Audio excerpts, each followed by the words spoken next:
Okay, so it's time for another one of these that is not New Vegas for once. Well, what am I up to? I'm 200 with those. Who cares? It's a good game. Anyway, so next is going to be one thing that I have actually never finished. They have these skill tests here, which effectively put you in different situations, just kind of different challenges. So, this is kind of an interesting one. It was kind of this game's version of any kind of zombie mod out there, in which you have a thing and you have to protect the thing from other things that want to blow up your thing. So you start out as the Romans, which are by far the most offensive ones. Kind of their main strategy in this usually revolves in border pushing, which is, well, kind of what the strategy became called, in which you spend all of your resources trying to spread out your borders. Now, you'll notice you get these guys right away. So first things first, need a barracks, and this guy needs to build a tower. The rest will come as it does.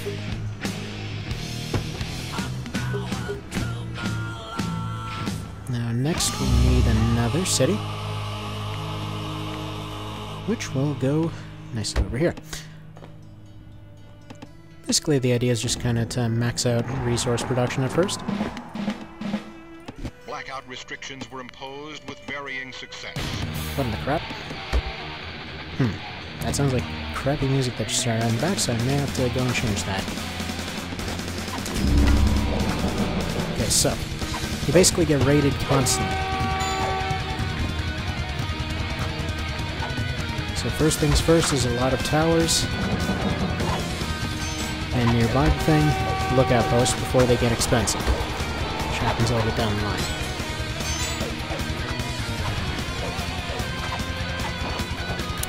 The next thing that will be needed is get some more wood going if that's possible.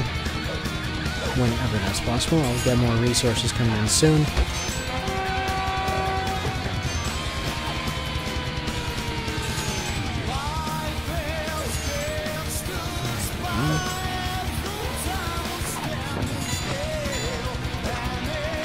Uh, 3 units of soldiers is usually enough at this point.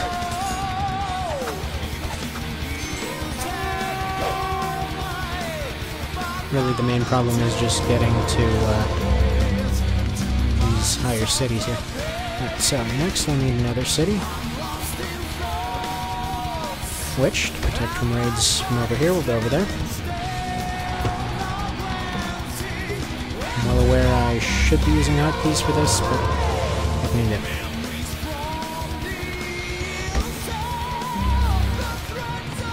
And despite seeming like a waste of money, siege factors are a good idea to outrange the other guys when they show up.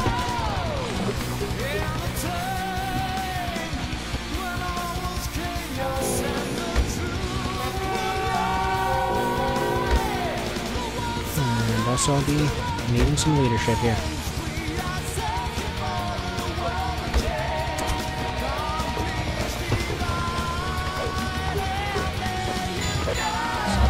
Crap.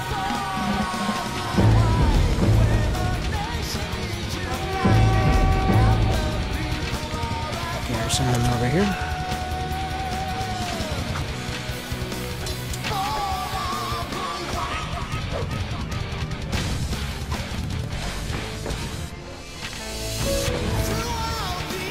You see here, outnumbered pretty badly. That's all good. Soldiers should be pretty disposable for now. I just need to survive a few turns here.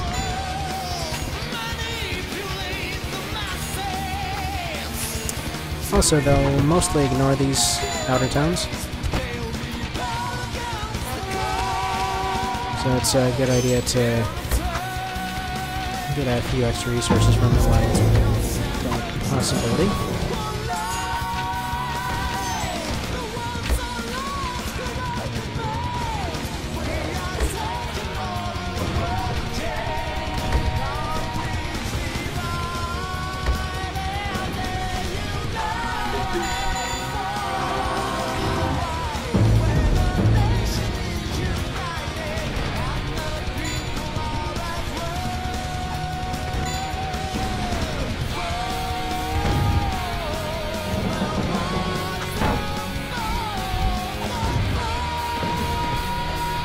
kill those guys. Come on.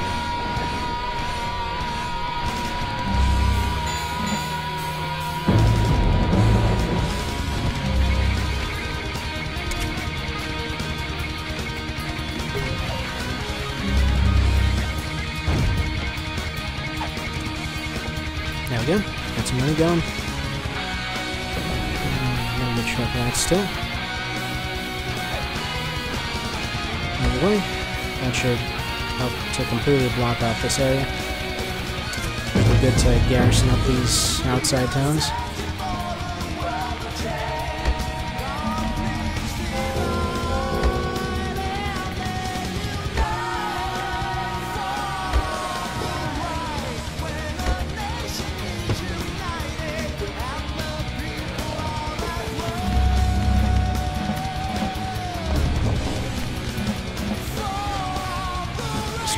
Stationed over here.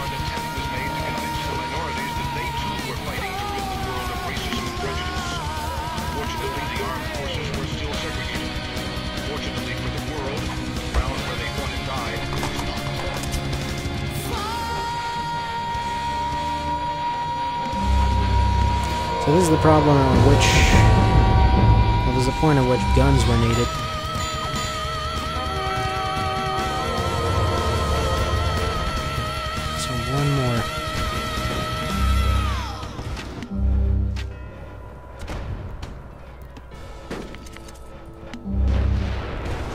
Thanks, Pandora listeners. You've been selected to receive 250 free business cards from Vistaprint.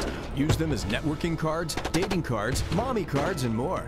Visit Vistaprint.com/ThanksPandora. So you can see, click on the Vistaprint it's sort of difficult. You can either manage to build that to completely block off one area. Usually having additional wonders around the sides here helps to bolster up a defense. And then the idea is to get a bunch of gun guys around the center until you can turn these into anti-air turrets. So, that's that. Now, one thing that kept on. So then, epitome of brilliance. Don't exit the game if trying to not exit the game. So anyway, this is what I mean. There are several campaigns, or an open campaign, to, well, conquer the world. With this, you start out, you fall out as the Greeks, I believe it was. Anyway, you try to conquer the world that way. Napoleon, which gives a bunch of rebellions and political things throughout it. New World, which is, well, exactly what it sounds like, Cold War. Also, you pretty much go through the entire Cold War era, playing as either the USSR or the US. Basically, every once in a while you can launch a nuke to just decimate an area if you'd like.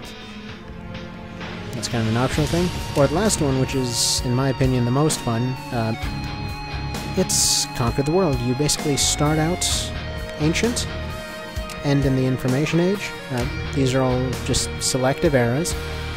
I think this is the most interesting one. You can start out as whatever country, whatever difficulty.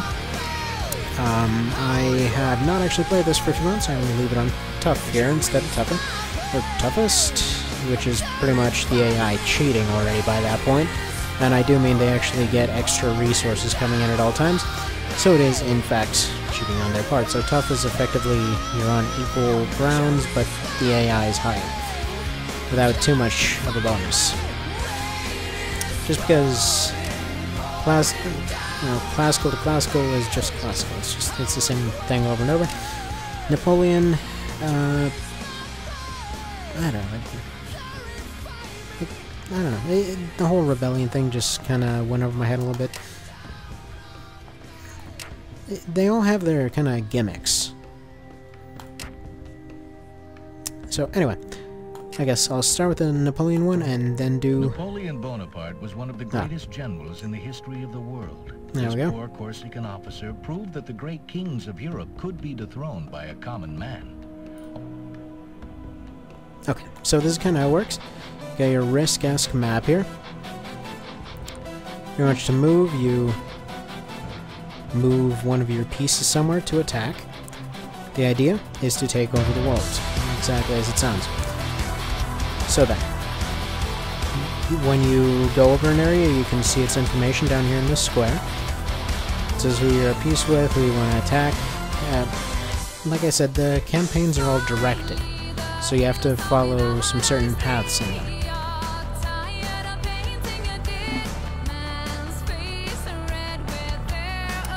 So yeah, the idea is to take down an insurrection here. So yeah, either take care of the army there, or, you know what, who cares, stuff happens, kill everything. So then you can sometimes employ cards here. In this case I forgot to do that, but you can play one card per turn, you can make one move per turn, and then you can, I think it was, play one trade per turn, in which he basically negotiates treaties over different territories with other places there, i.e. pay me this much and I won't kill you for the thing.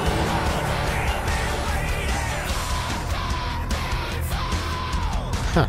You know what, this is kind of annoying. Hang on, let me change that.